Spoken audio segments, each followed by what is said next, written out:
Avogadro's के number की बात करते हैं जी। अगर हम किसी भी केमिकल को, उसके अंदर पार्टिकल्स जो मौजूद होते हैं और उसको गिनना चाहते हैं, तो वो हम आम हालात में नहीं गिन सकते हैं। यानी कि अगर हम उसको कहें कि इसमें 2 हैं पार्टिकल या 3 है पार्टिकल, तो हम इस तरह से नहीं देख सकते, क्योंकि नेकेड आई से या आम आंख से हम एटम को नहीं देख सकते और इसी तरह से मॉलिक्यूल्स को भी नहीं गिन सकते और ना ही देख सकते हैं। तो एक नंबर जो है वो एवोगैड्रोस ने दे दिया है, जिसको हम कहते हैं जी एवोगैड्रोस नंबर।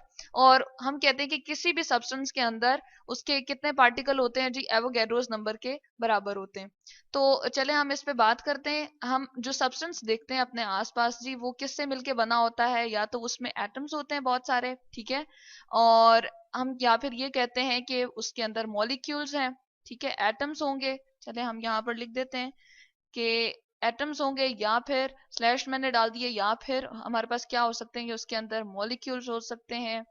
और इसी तरह से हम ये कह सकते हैं कि उसके अंदर फार्मूला, या फिर ये हो सकता है कि वो फार्मूला यूनिट से मिलके बना हो। यानी कि इन तीनों में से कोई एक जो है पॉसिबिलिटी हो सकती है। हम कहते हैं कि या तो फार्मूला यूनिट होगा उसके अंदर, या फिर वो क्या होगा, मॉलिक्यूल से मिलके बना होगा, या एटम से। तो अब अगर हम इनकी काउंटिंग करना चाह रहे हैं और इनको गिनना चाह रहे हैं कि एटम्स आखिर हैं कितने उसमें, या मॉलिक्यूल्स कितने हैं, तो काउंटिंग क्या हो जाती है जी, वो डिफिकल्ट होती है, बहुत मुश्किल होती है, हम नहीं कर सकते उसको। तो उसके लिए एवोगैड्रोस ने आसानी कर दी है। वो क्या कर दिया जी, उसने एक नंबर दे दिया है जो कि है 6.02 इंटू 10 की पावर 23।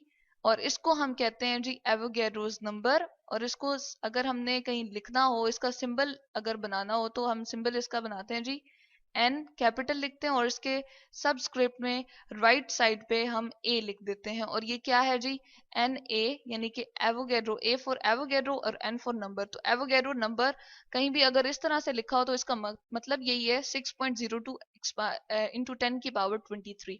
अब आपके पास अगर 1 मोल हो किसी भी सब्सटेंस का, कोई भी चीज हो, चाहे वो एटम हो, चाहे वो हमारे पास मॉलिक्यूल हो, और चाहे वो हमारे पास फार्मूला यूनिट हो, तो हम कहते हैं 1 mole is equals to 6.02 into 10 की पावर, हम लिखते हैं जी 23। उसमें क्या होंगे, पार्टिकल्स मौजूद होंगे। जिस तरह हम सपोज कर लेते हैं, हम लेते हैं ना आम अपनी डेली रूटीन लाइफ में भी हम कहते हैं जी 1 डजन कितने के बराबर है। अगर 1 दर्जन आपसे पूछा जाए जी कितने के बराबर, तो आप कह देते हैं जी 12 eggs के बराबर है। तो इसी तरह से हमने ये एक यहाँ पर पार्टिकल्स को गिनने का आसान सा तरीका जो है एवोगैड्रोस ने बता दिया कि अगर आपके पास 1 मोल किसी भी चीज का होगा, तो उसमें 6.02 इंटू 10 की पावर 23 पार्टिकल्स मौजूद होंगे। चलें ऐसा करते हैं कि हम किसी एटम पे इसको अप्लाई करके देखते हैं। जैसे हम कहते हैं जी 1 मोल ऑफ कार्बन, अगर हम कहें 1 मोल ऑफ कार्बन हम ले रहे हैं, तो उसमें क्या होगा, उसमें ये आ जाएगा जी 6.02 इंटू 10 की पावर 23। उसमें क्या होंगे, एटम्स होंगे। किसके होंगे जी, कार्बन के, क्योंकि हम कार्बन एलिमेंट ले रहे हैं, तो एटम्स ऑफ कार्बन यहाँ पर आ जाएगा। इसी तरह से अगर हम एग्जांपल ले लें ऑक्सीजन की, तो हम कहते हैं जी 1 मोल ऑफ ऑक्सीजन अगर आप लिखना चाहते हैं, आप कहते हैं 1 मोल ऑफ ऑक्सीजन हमारे पास मौजूद है, तो उसमें कितने होंगे ऑक्सीजन के एटम, आप उसको गिनना चाह रहे हैं, तो आप कह देंगे कि जी ये बराबर है एवोगैड्रोस नंबर के, यानी कि 6.02 इंटू 10 की पावर 23 एटम्स ऑफ ऑक्सीजन। इसी तरह से चले हम किसी मॉलिक्यूल की एग्जांपल ले लेते हैं, यहाँ पर लिख देते हैं ऑक्सीजन, ठीक है। और मॉलिक्यूल की एग्जांपल हम ले लेते हैं H2O की, वाटर की ले लेते हैं लेट्स सपोज यहाँ पर।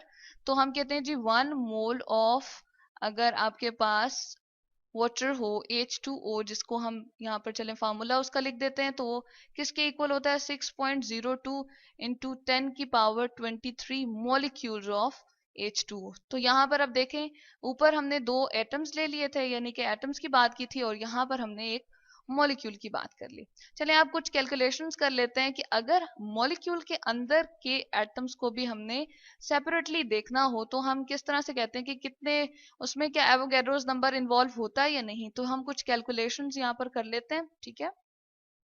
और इन कैलकुलेशंस में हम ये देखेंगे कि जो एटम्स मौजूद होते हैं एक मॉलिक्यूल के अंदर, उनके हम अगर तादाद को गिनना चाहें तो कैसे गिनेंगे।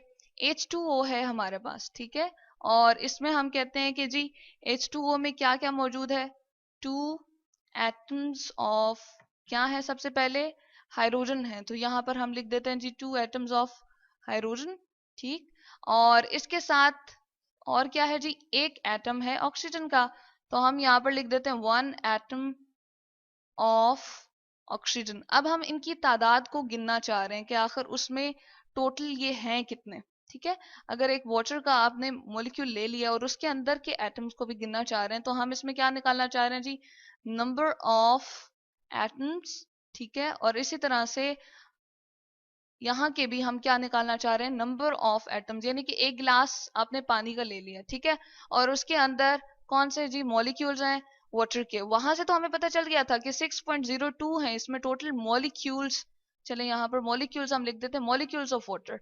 लेकिन अब हम क्या करना चाह रहे हैं, उनके अंदर के एटम्स की तादाद को भी गिनना चाह रहे हैं। तो हम क्या करते हैं कि जी इसके लिए भी एवोगैड्रोस नंबर को यूज करते हैं। हम कहते हैं जो नंबर ऑफ एटम हाइड्रोजन के आएंगे वो आएंगे जी 6.02 इंटू 10 की पावर 23। इसी तरह से ऑक्सीजन के लिए भी 6.02 इंटू 10 की पावर हम लिख देते हैं यहाँ पर टॉप राइट पे 23।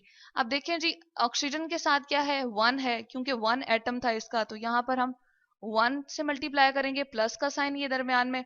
इसी तरह से हाइड्रोजन के एटम्स को हम देख रहे हैं जी, वो कितने हैं जी, वाटर के एक केमिकल इस फार्मूला को जब हम देखते हैं तो 2 हैं, तो यहाँ पर हमें 2 से मल्टीप्लाई करना पड़ेगा। और जब हम मल्टीप्लाई करते हैं इसको, तो ये आंसर हमारे पास आता है जी 12.04 इंटू 10 की पावर जब हम लेते हैं तो 23 आ जाएगा।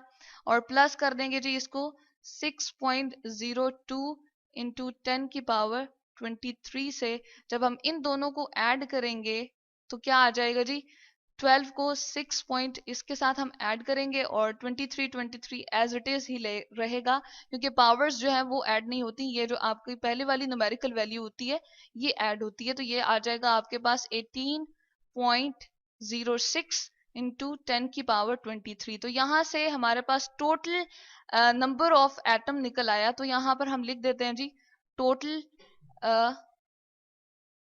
Number of atoms. और ये टोटल नंबर ऑफ एटम्स किसके निकले हैं जी, ये हमारे पास निकल आए हैं H2O के सारे एटम्स की हमने क्या कर ली है, तादाद गिन ली है। ठीक है, ऑफ H2O। इसी तरह से हम चले एक आयनिक कंपाउंड ले लेते हैं, जिस तरह NaCl है।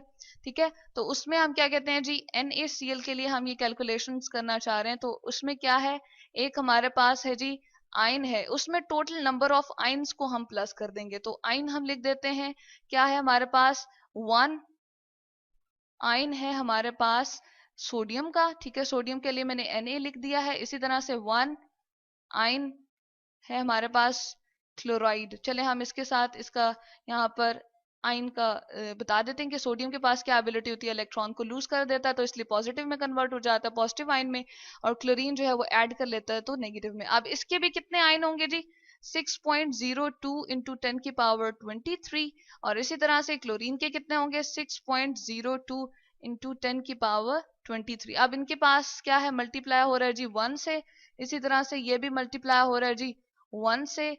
तो हम क्या करते हैं, इसकी कैलकुलेशंस को और सिंप्लीफाई कर लेते हैं। 6.02 इंटू 10 की पावर 23, जब इसको ऐड करेंगे हम 6.02 इंटू 10 की पावर 23 जो क्लोराइड का था, तो आंसर हमारे पास आएगा जी, टोटल नंबर ऑफ आयन्स हमारे पास आ जाएंगे 12.04।